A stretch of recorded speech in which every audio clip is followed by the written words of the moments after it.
I need motivation or encouragement, I listen to the Besties podcast on Besties Radio every Saturday night at 8 p.m. Eastern Standard Time. Hi, my name is Summer, and you are listening to the Besties podcast on Besties Radio every Saturday night at 8 p.m. Eastern Standard Time.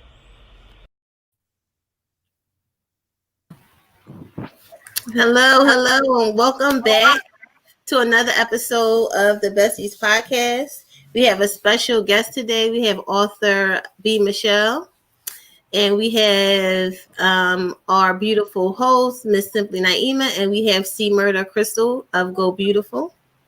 And you have myself, Alter Ego. So today we're going to be talking to Miss Michelle, as I call her. I'm going to try to remember to, shout you out, but she's Miss Michelle, one of my mom's besties, and she's just a phenomenal woman. I had to get her on the show. So let's just start with telling us a little bit about yourself. Okay. Hi, everybody. Again, it's author B. Michelle. I have a lot of AKAs, AKA Reverend Horton, AKA Mom, Miss Michelle, BB. So, I grew up here in Philly in my 6th decade of life. Mom, grandmom, got a lot of godchildren, adopted children that just adopted me. And I'm a clergy, author, spoken word artist. Used to be a bit of a praise dancer, but we're going to see how that works out. And I am living life on purpose. That's awesome. So you're an author. So let's talk a little about your books and inspiration for the books and, how you got started writing. Yeah. Actually, I can remember writing all the way back to elementary school. And, just writing poems and things like that. And I did enjoy it. And as I got older, I found that writing became, really my voice in a way, because things that I may not been able to say out loud, I could say on paper. And I love to read. I haven't read that much this year, but I love to read. I love to get into a story because, when you're reading a story, if the story is good, you're in it, you become part of the characters and stuff like that. So between writing and reading, those two things just they take you to a place apart from sometimes what's going on in the world. So yeah, I've been writing since I was very young. Okay. And I think writing a book, I think everybody should write a book. It's a way to leave a legacy, have a piece of you here where you're no longer there. People can have an insight into your life and just, have encouragement for whatever they're going through. You are always an inspiration and an encouragement to me that, I can make it through. There is something on the other side of through. That book, is that your first book, On the Other Side of Through? No, actually, my first book is called Days, Times, Measures, and Moments. Yes, it is. Yeah. That one. So that book, actually what happened is I had started writing more like when I was in my 40s. I really started writing, I would say more seriously. And compiling, papers and journals. Like now I must have I'm not kidding you. I must have 75 journals that are filled. And my grandkids are like, Mama, we really don't want them. I'm trying to give them to them, but they're like, we really don't want them. Like, we know enough about you. So my nephew, Tony, when he passed away, so between 2000 and 2002 was pivotal for me. So, my marriage at the time was disintegrating. My nephew, who was very, very healthy and streetwise, a cool guy, right? He got sick, very sick, and passed away. My brother, at the same time, right after that, he got sick and passed away. And my father, who I've been looking for 40 something years of my life, I found out who he was, and he passed away, and then my marriage. So within a 2-year period of time, I had like 4 traumatic things happen.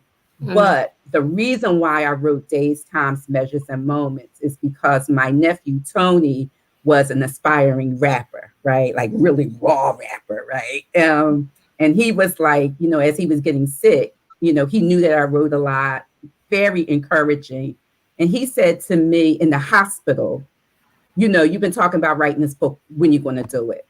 Like he's laying there dying. He's like encouraging me. And I'm like, I got to do it if I don't do anything else. And that was my first book that I attributed to his love for me and his encouragement for me to just do what I said. And it turned out to be a really impactful book. It's one of my favorite books that I wrote of my own. Raw, and from, it's all kinds of things that are in there. So that was my first book. Okay.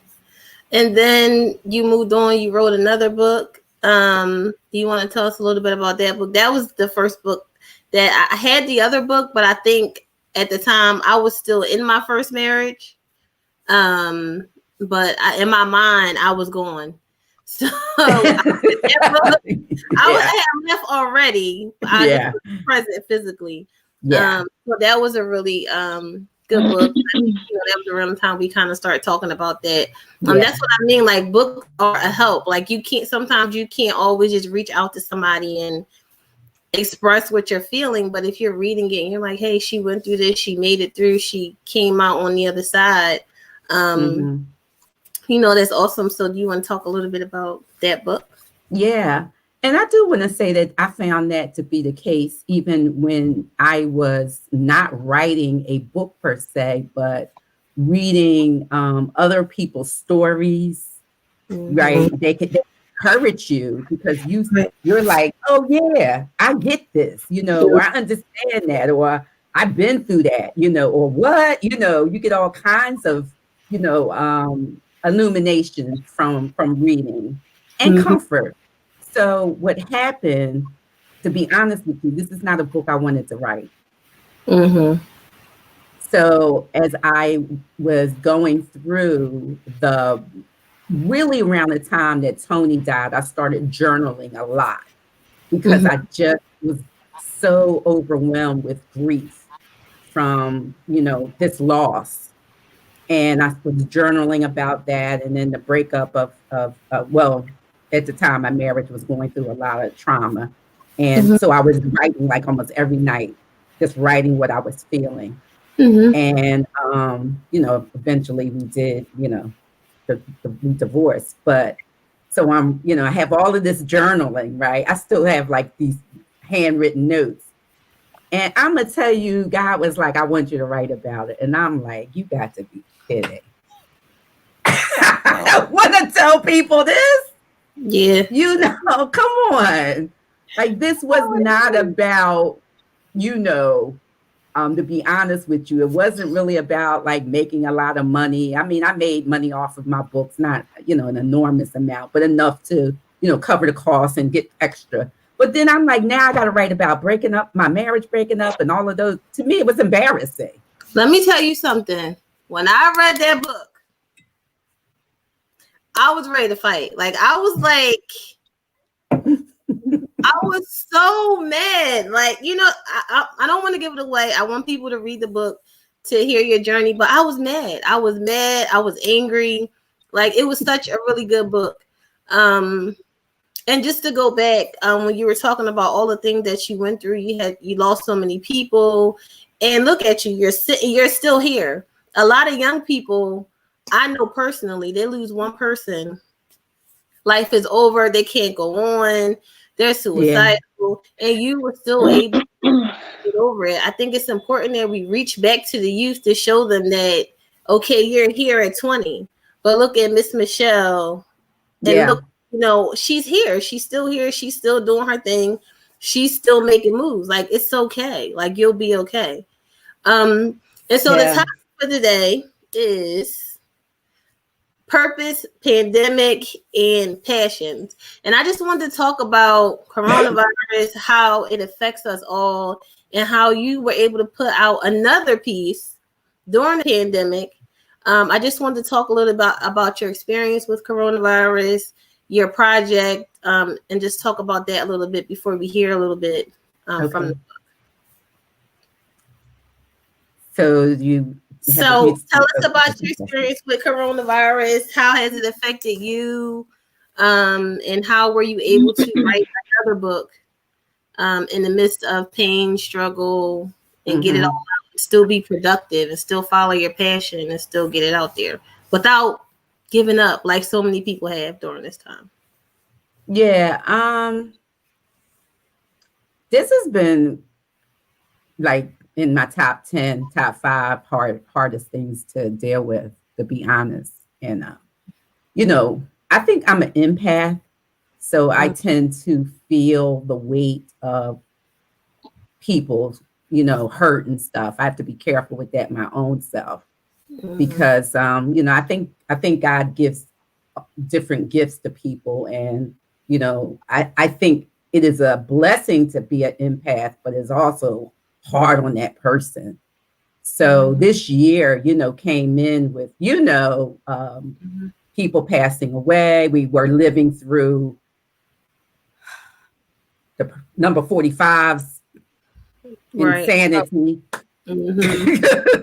I could use some other words, but I won't. And Crystal smiled on that one. Insanity and destruction. Right. And and then here we are facing something that, actually I think there were only a very few. I don't know if anybody was alive, but what was it, 1918, when we had the other world pandemic, if I'm not mistaken? Spanish flu? Is that what wasn't that like 1918? So there's only a few people who really on earth that lived through that. So now we're living through something that we have never lived through before. And how do we maneuver through that with the insanity of number 45 and all of that was going on? And so, interesting enough, this book, I was supposed to write it in 2019. I want to pause and say something as hopefully a point of wisdom, because I'm an empath, because I'm clergy. Like, I was working so much on other people's stuff that I didn't do my assignment. So that book was really supposed to be done in 2019. And I didn't do it. And so now here we are in 2020 with all this stuff happening, right? Political stuff, and people are losing life, and and then Corona comes, and the world just shifts. And I did have the virus, and it was at the same exact time that we had 4 people simultaneously in our family that had it.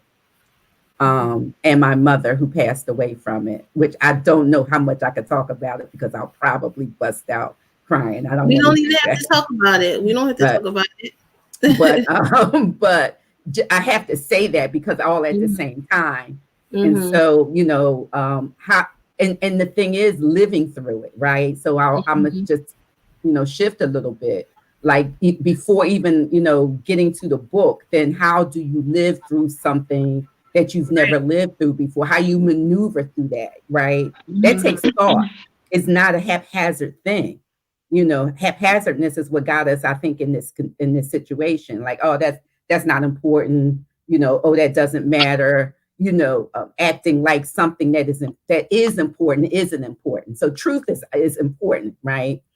And so just getting through that, and then I got through it. Well, I don't even think I'm through it. I think I still have some PTSD from it, to be honest with you, because there are also like, you still have symptoms of stuff. Like, you still, anybody that usually has it tells you, like, your body still feels a little off, right? There's some things that, especially like this brain fog sometimes, when it's just like, I just can't, I don't even understand that, that's, you can't even really think clearly. But, once, we buried Mom and everything, and thank God we pretty much are all okay. Physically, we're dealing with the grief and stuff. I was like, I got to get this book out because it was my assignment. Right. I still had an assignment to do. I'm still here, right? As long as we're alive, we should be alive. Yeah. Right. Amen. We have a comment. Seriously. My mom said Mr. Williams lived through it. That's Naima's grandfather. Yeah. Wow. How old is he? He's 97. So we have these conversations right now Wow. all the time. And he's a man of wisdom. But before I give him, his just due, Miss Michelle, we just gotta highlight more women like you. Seriously, because just listening to you and your enthusiasm and your passion and your experience, like I have goosebumps. We need people like you saying write that book. Yeah. We need people like you talking about, your passion for even just using writing as an outlet, right? I suffer from mental health issues. So journaling is like key to me. My girlfriend Delia got me this is one of the books that I use to journal in. And it's one of those things that I use to like manage my own mental health, Yeah. So women like you, like the mothers in our community, we just gotta highlight everything that you're doing because you guys kind of created a blueprint, you as our elders for us to move forward, and provide everything that we need to provide for our families financially, spiritually, emotionally. So I just appreciate so much your experience and your willingness to share that with us tonight because it's so important. You talked about your nephew, and sometimes like I'm the one in the family, and I have a social work background, and I'm that empath. So like everybody just comes to me. Yeah. I have godchildren; they just flock to me, and God gives you the strength that you need. And it's those moments when I feel like I'm weak that I think about my own grandmother on her deathbed saying that I'm gonna be okay. She's not worried. God got me. I'm gonna be okay. And those are the moments, in my life when I think about that and it pushes me forward. So having that purposeful, intentional conversation that God needed you to have with your nephew to push you to the next level, it just, like I said, goosebumps. So I appreciate you for spending the time. My grandfather is one of those amazing people who I get a lot of wisdom from. Yeah. I enjoy spending time with him because I learned so much. And he said the only other time in my life where I had to wear a mask was when I was a little boy at the time of the Depression and we had the flu. Yeah. Yeah. The same thing that's going on now. He said, my mama, I was a little boy. We had to wear a mask. So listening to him talk about the Depression, but also listening to him give power and voice to Black people, that too was also amazing because in our communities, he talked about how we supported each other and how we poured resources. And that's what got us through. Exactly. So I also listened to him to remind me, that we are a mighty people and we should not fall victim to the narratives that the media and everybody else portrays, like Black poor people don't vote, Black poor people don't come out, poor people don't support. Because all the Black poor people I know come out, they vote, they're involved in their community, they're invested in their community. Yeah. And we've consistently been the ones that have been overlooked. So those people like my grandfather, are why I try to leave a legacy for my kids. When we're talking, Dee and I are talking, for hers already.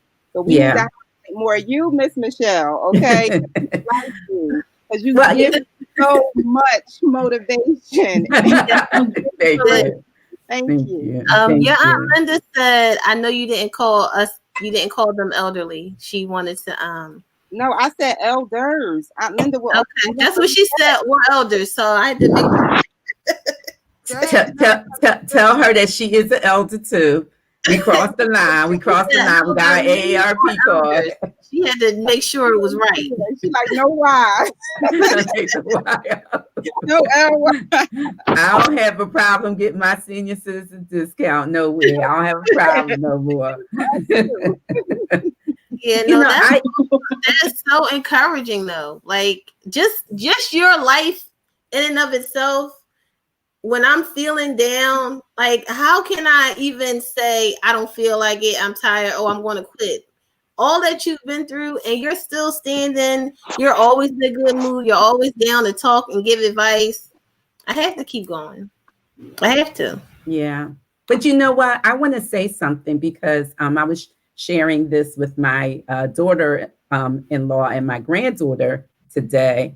That and even in my messages that I'm doing, like I at this moment, probably for the last year, I have been hearing my ancestors speak to me. Like I really believe that their voices have risen up in the sky. Like Yeah. I am, I believe in, faith and all, but I also am kind of mystical in a way, or, open to things that may not be so traditional, right? So I have this tension in me. But I did this piece when I went to Ghana, West Africa, and I stood in the slaves fort, right? And I was like, this thing has changed my life. Right. Mm-hmm. I'm in this room, maybe the size of a bedroom, not even the size of a living room, right? And, this is where, over 100 and something women were in this dark place. It was a mud floor, the window was this big. And, from that incident, I wrote this piece called I Stood in Your Place. I stood in your place. I stood in your place. And it was like they say to me, right? Like they stood there, they lived there, they died there, right? Like they went through all of that. You, Michelle, do not have an excuse not to make it. Right. Absolutely. Right? Like, Yeah. I mean, I've been through some stuff and, alter ego, I was going to say D, that's what I call her. She knows some of that because I wrote about it, right? And she knows some stuff because we've been knowing each other, me and her mom are best friends. But, I've been through some stuff that I told God, like, I'm never going to make it through this. Right. I literally said that out of my mouth. I ain't going to make it. I ain't going to make it. This is too much. It's too hard. I mean, you take me out of here. I've had that moment. And I had moments where I wanted somebody else to be taken out because, I was in so much pain. So I've had, both sides of that and I'm still here. Right. Yeah. I appreciate that realness. I do. I appreciate that realness, Miss Michelle. And, just thinking about those moments, like you said, when you just want to like take yourself out or take somebody else out, just those human moments. Then I think we posted something, and we have these conversations about the whole we are not our ancestors. Like it's a church that it bothers me. Like in my soul, it bothers me because I think that that's a discredit or a disservice, to our ancestors. Especially and when we know, I think about if we are the current generation, if we were in a time like that, going through everything that they went through for us, how we would respond, and I always remind myself of the strength and the unity, and I guess just the wherewithal and just the will and the desire, just to be free, and how they too held on to their spirit, right, and their spirituality and their culture enough to create songs, enough to use art, enough to faith, right, to get us through. So I have those showers, those moments in the shower talking to my ancestors all of the time. And they are the ones that guide me every day, So I'm Muslim, but my grandmother was Southern Baptist. Hello. Like I was at church on Sunday, real church, like church, and my grandmother when we grew up, she would sing church hymnals, throughout the day. And she wasn't able to go physically to church anymore because her legs weren't allowed, her to do so. But the spirit would always fill her. So I always employ us, no matter what faith we are, to tap into our culture and our spirituality, because once we do that, again, no matter what faith we are, we realize how much we have in common. Yeah, I agree with that. and part of Interfaith Philadelphia, which I started probably about 4 years ago, just to expand my understanding of humanity in itself, and hearing different commentaries and being around people of different faiths and culture and age. It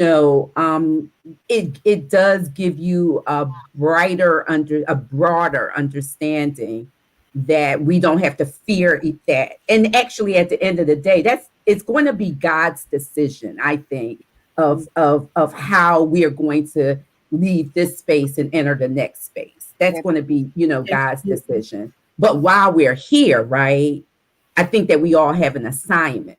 Yes. And that's when, as Dee was, when she talked to me earlier about like purpose, this purpose thing, one of the things I'll say being this age is that, it even in my 6th decade, I feel this is where I'm the most purposeful. Like in my life, like I've achieved things, right? I can go back and I thank, God for those achievements. But like I have some very strong feelings. One of my favorite quotes, and comes from scripture, is in Proverbs 90:12, and it says, "Teach me to number my days, that I may apply my heart to wisdom."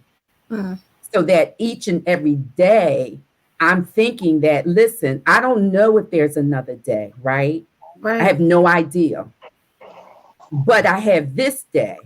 So teach me to number this day so that I can look at it living in purpose, living in passion. And sometimes, because we Black women, right, mostly, we like, go get them, I used to love that song. It was my 60th birthday song. I came and dancing.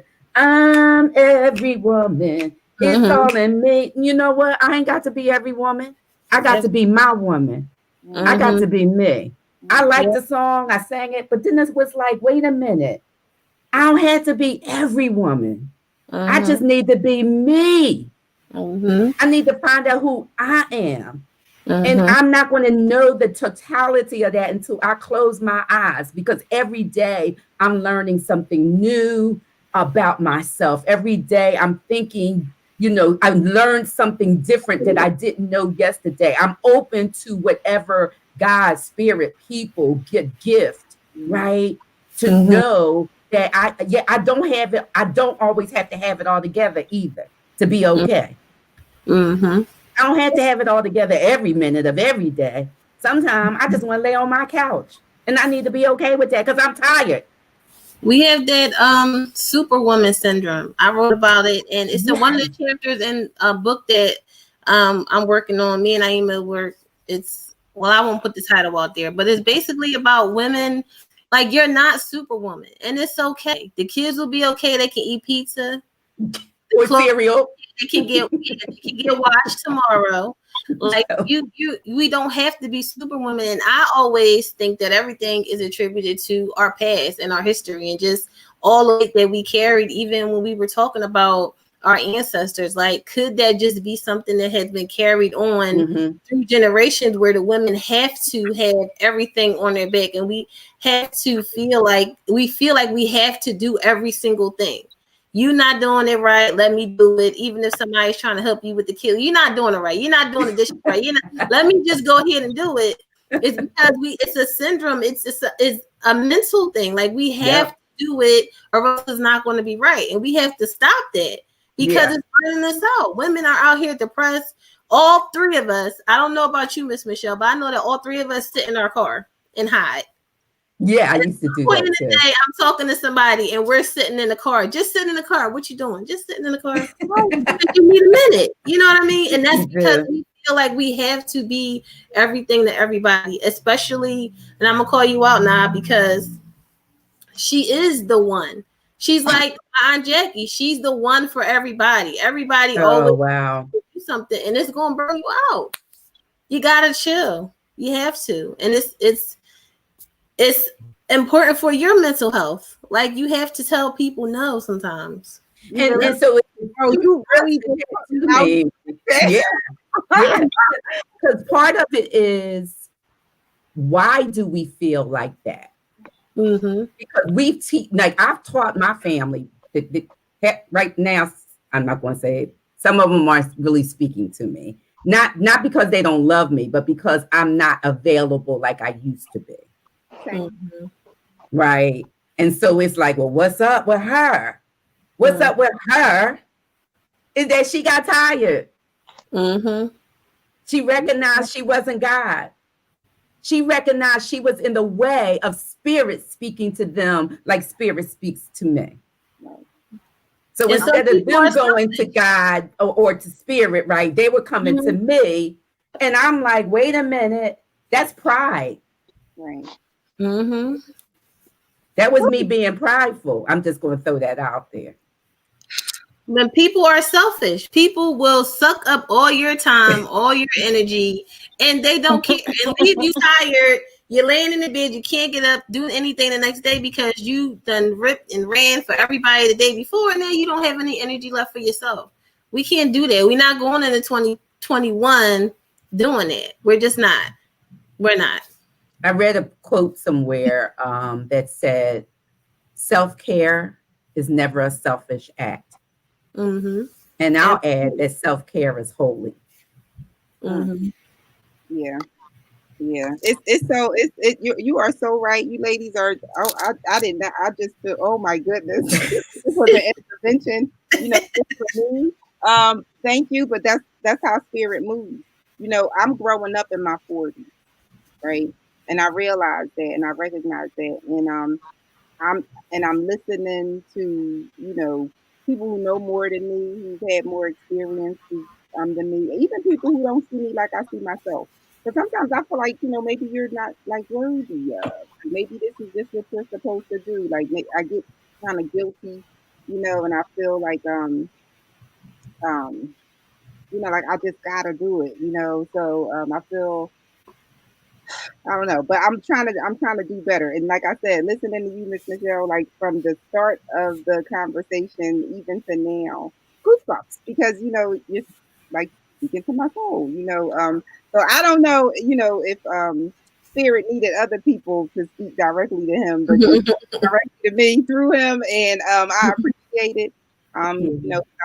We're all in that position. Khadija, she's talking about me, but he's the same way. Crystal, the same way. Like we're all empaths. We're strong women. I talk about independent women syndrome a lot. Again, similar to Superwoman syndrome. Like, we talk about it all of the time. But it's so important for us to give to ourselves because I also believe that in order for us to get to the next level as a human race and as a nation, like we need powerful women. But we need powerful women to reposition our men. Like I have 2 sons and 2 daughters, so I gave birth to kings and queens, So I need my sons to understand their position in life and in humanity, so that we don't feel so burdened. I don't want my sons to burden another woman. I want my sons to burden a woman, that they're dating. I want my daughter to feel like she has to belittle a man that she's married to. I've been married for 17 years and it's not easy, but trying to set those good examples, for your children. So we gotta do this all of the time, with the likes of you, Miss Michelle. We're gonna get Linda on here too since she got so much to say. You know what? Somebody a few people, I've had 3 people over the past few weeks bring this up about defining yourself as a woman outside of your relation to anybody else. So when you're defining yourself, we tend to say, well, I'm a wife and a mother, or I'm a mother and this. No, define yourself without saying anything about anybody else. And it was kind of hard at first. I'm like, oh, I could do that. I don't have to say wife or mother. I am this. And I'm like, well, wait a minute. That's pretty much what I do. Wife and mother. That's what I do. Right. So I actually did it. It took a couple of days, but I put it together. I put it on my blog and I started blogging because it helps. And when you mentioned about being told to write your book, I've been trying to write this book for probably since the beginning of the year. But I feel the same way. Like, it's other people involved, right? And I don't want to hurt their feelings. Put them out there, hurt feelings. You know what I mean? Because even though it's my story, it involves all the people around me. So I'm so hesitant about writing it, because when I start, it's certain things I can't leave out. You know what I mean? Like, I can't leave this out, or else the impact that I want the story to have, it won't have. But at the same time, I don't want people calling me like, what? Or I didn't know that, or that's how you feel about me, or, you know, I don't know. How were you able to do it and just say, this is my truth, and that's just that? The biggest one is The Other Side of Through, because that is my story with my former husband. Mm-hmm. And so the one thing I did, there was one thing that I left out that I can say today I regret leaving out. Mm-hmm. But it's just one thing. But what I did, I told him, and I gave him my manuscript. And mm-hmm. I said, I'm writing this book. He knew I had a deep connection with the Lord. And I'm writing this book. I'm not writing this to throw you under the bus. It's true. And I didn't put I did not put everything in that book. You put enough, because I was ready to rumble. And a lot of people were, which was not, that was not what I was trying to do. But a lot of people were very, very like, let's go get him, beat him up and all that kind of stuff. I want to say, one, we are friends today. Mm-hmm. Two, I have absolutely no hard feelings about what happened. It took years to get to that, right? But I gave him the manuscript so that he could read it, so that he wouldn't be taken aback when it went public. He mm-hmm. came to my first book reading and sat there and listened to some of those things that was in that book. And he was like, everything was true. So it was a blessing. But I will tell you that my very first book that I wrote, I've never published it. Mm-hmm. Because it was about my mom, my father, and myself.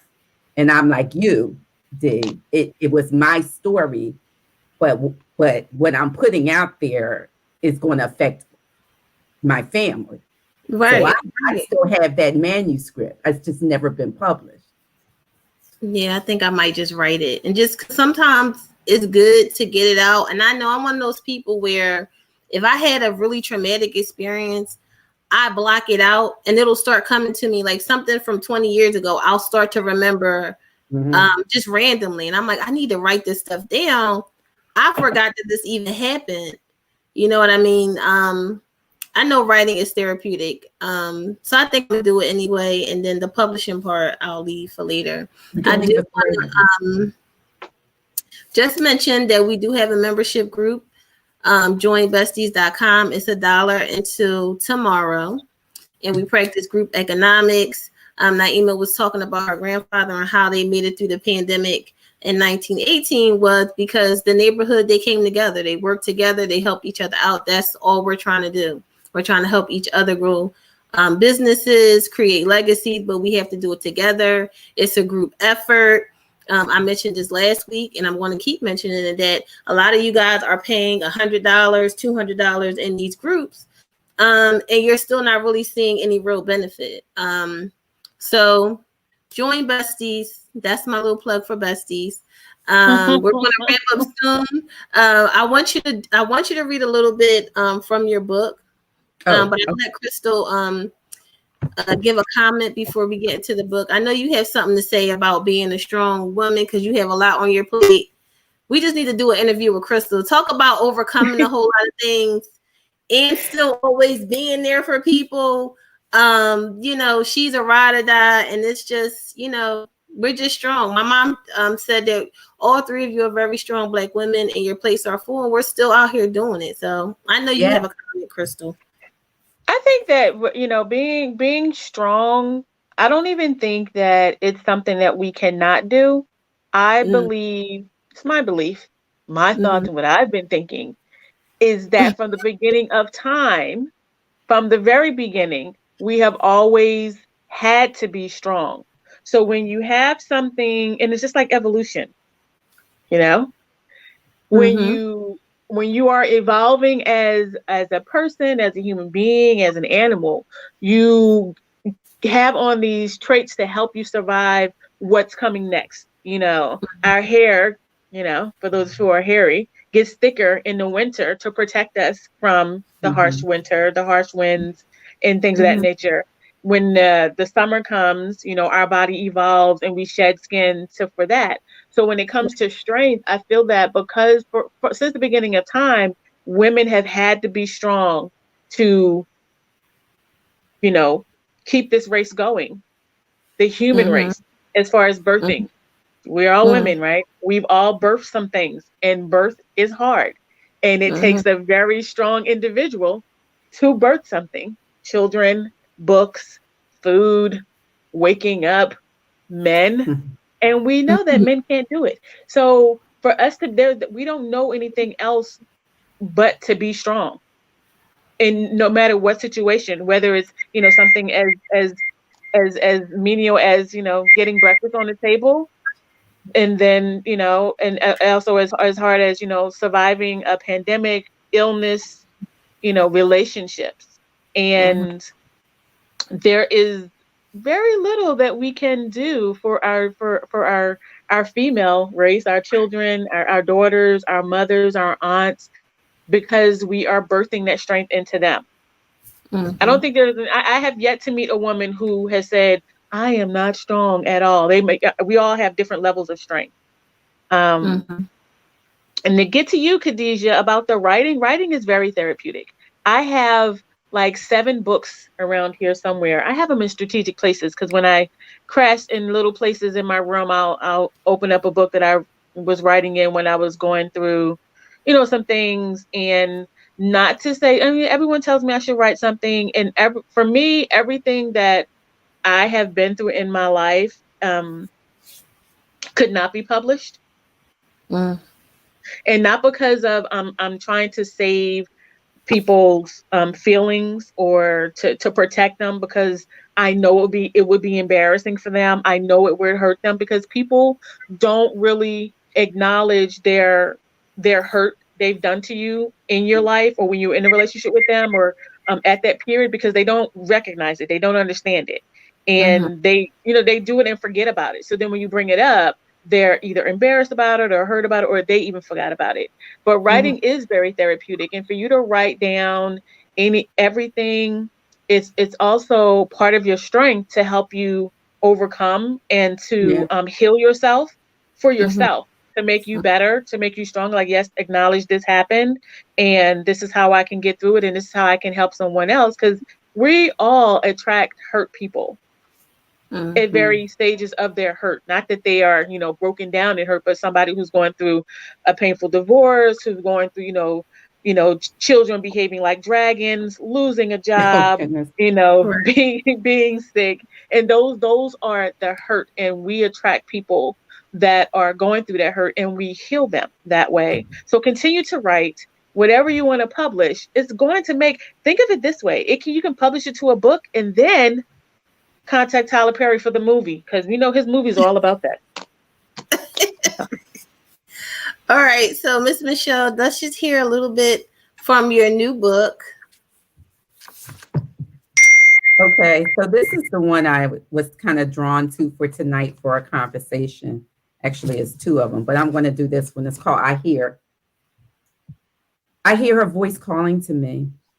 I hear their voices calling to me. Sister, sister, it is your time. Sister, sister, it is your place. Sister, sister, rise up again. Sister, sister, be enraged, be enlarged, be entirely you. I hear her voice calling to me, and I hear their voices calling to me. Be loud, be bold, resist, stand, dance, scream, whisper, sing. Do the thing that you were called to do. Give life. Hold babies in your arms until they feel love. Hold babies at your breast until they taste the life force of your Milky Way. Hold yourself until you feel your breath rise and fall in redeeming rhythm. Wipe tears, theirs and yours. Get back up when you are knocked down, and then knock down doors. Walk boldly into the sacred spaces that Spirit has called you to. Love yourself. Love yourself. Love yourself deeply and widely. Love each other. Stand still and see the salvation of the Lord. Use a spike like JL did to ward off the enemy.